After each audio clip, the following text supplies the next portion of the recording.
Clement Bauer, just one miss, and on a day like this where the top 5 athletes bar Martin Fourcade have all shot clear, quite a few of the faster skiers, Mike, pulling time back. Bjorndalen with 9 out of 10, still in the top 10. Slightly surprised to see that, but isn't it sensational? Martin Fourcade missing a target, still out skiing everyone. He's won today by 0.6 of a second, and I hope I'm not getting a little ahead of the game, and no disrespect to those starting in groups 3 and 4, but I can't see anyone there who's going to challenge. And looking at the times, the best of the latest starters after shoot 1 is down in 9th position, and that's Timofey Lapchin of Korea, believe it or not, having formerly been racing for Russia. He's 15.5 behind.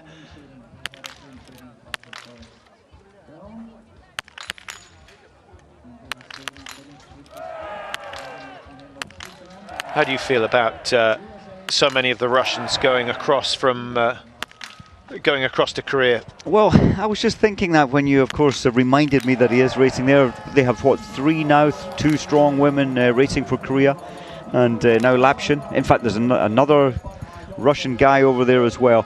I don't know what to think about it. I mean, you've got to take a year out of your competition. You've given another passport, still living at home. You're not really anything to do with that country. Clearly, but it's been happening for a while, and I thought they might put some rules and regulations in and say you have to remain in that nationality for 10 years, 15. You can just change back.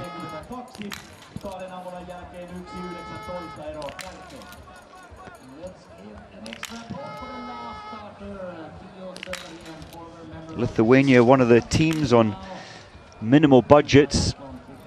And it's comparing the professionalism. Of course, they're all professional, but when you haven't got so many waxmen or even so much money to buy the waxes for the bases of your skis, it's very difficult to compete with the best.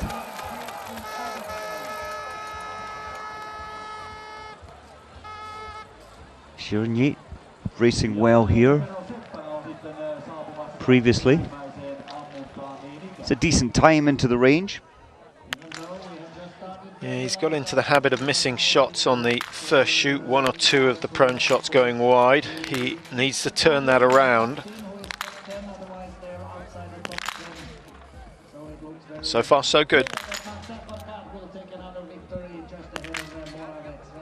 Good.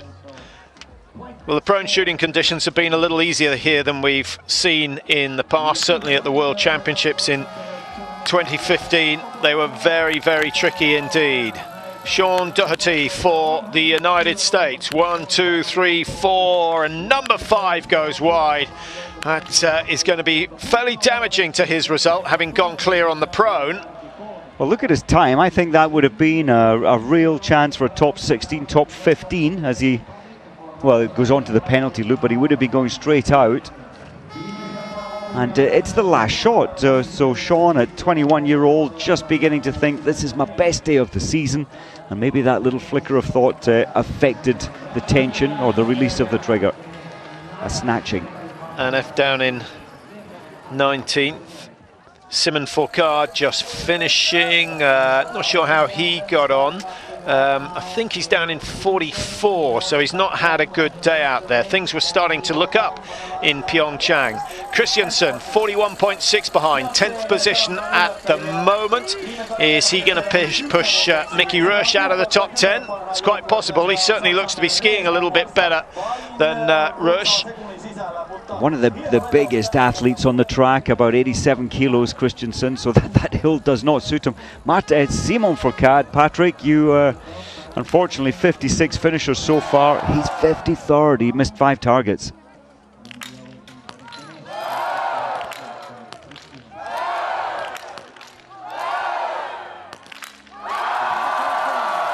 Well, you said Babikov might do something. That's not a bad shoot. 6 seconds or so slower than the best, but certainly above average for Babikov as he exits.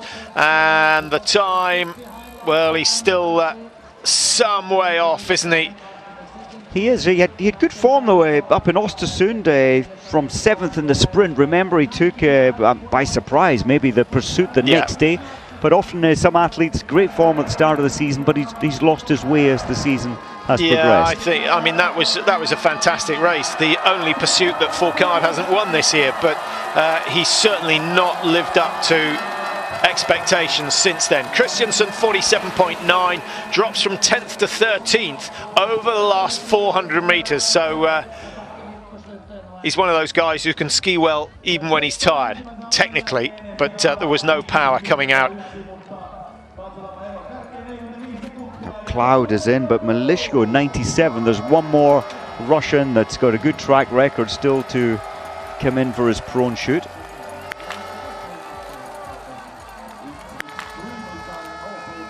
The wind switching a little bit from right to left, having been predominantly left to right. I don't know whether that was a factor in the miss for Cloud.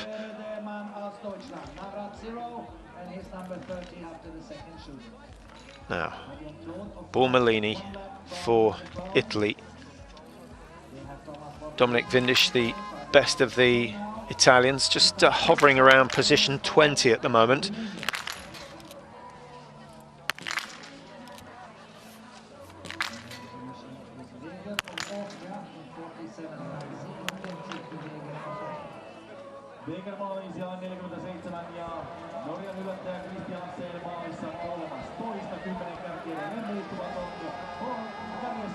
Yeah, good strong skier. Did you have any joy talking to Andrew Musgrave at the Nordic World Championships? Yeah, quite amazing guy, and so relaxed before his races. Had a chat with him before a couple of his races.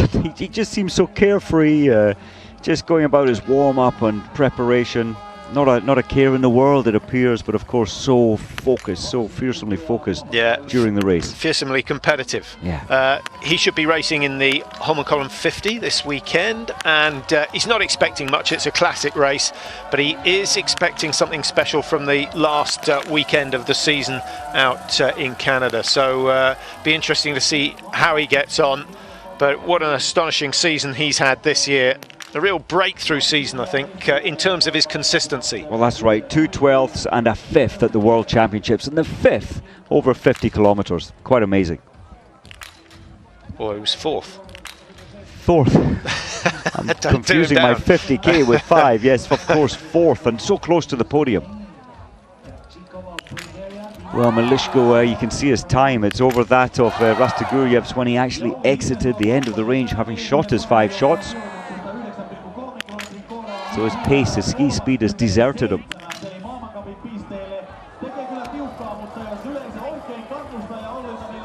So no change and no threat to the leaders here in Kontiolahti. Fourcade, number 1 yet again.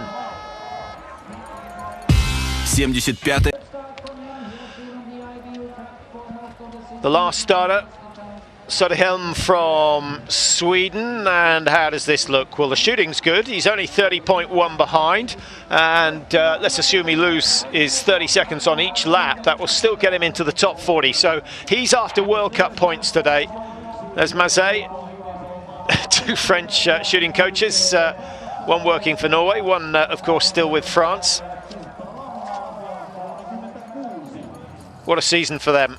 And as Fourcade would quite happily point out, Mike, it's not just him. There's a whole team behind him. Well, there is, but of course there is.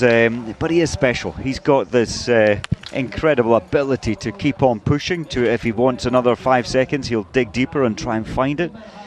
And I think the key with Martin Fourcade is that he's mastered the shooting. Not only is he one of the fastest skiers, not always the fastest, but up there in the top 3. He very rarely misses targets, and that's the key to his success. He's just got both elements of his biathlon at the highest level. Nearly every day. Yeah. 19 times out of 22 so far this season. He's finished in the top 3. It's incredible. Yeah, I think he's going to be setting records this year that are unlikely to be touched for a long, long time.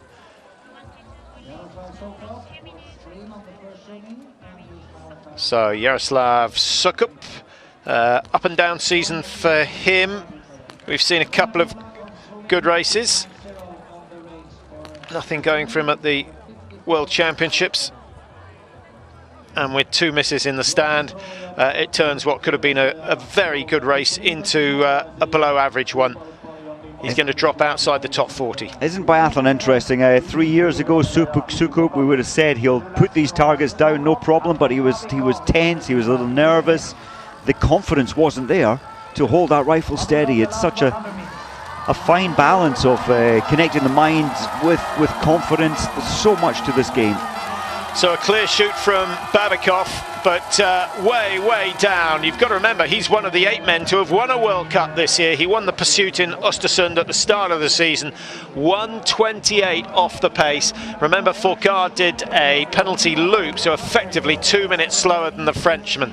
And of course, Martin Fourcade securing win number 13 for the season. Nothing will change, and we're going to take our leave from Kontiolahti. We'll be back later on, 16:30 UK time for the start of the women's sprint. And as you can see, the 2 pursuits tomorrow. And we've got the single mixed relay and the mixed relay on Sunday to look forward to.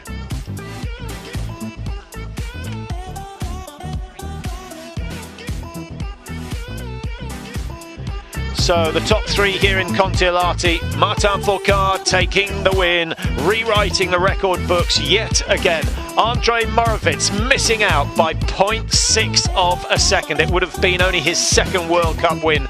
So bitter disappointment in the Czech team, but they'll look at it later and say, well, it was a fantastic run and he'll have a chance in the pursuit tomorrow. And Svensson back on the podium. So nice to see him the best of the Norwegians. But well done to Martin Fourcade. Win number 13 in the bag.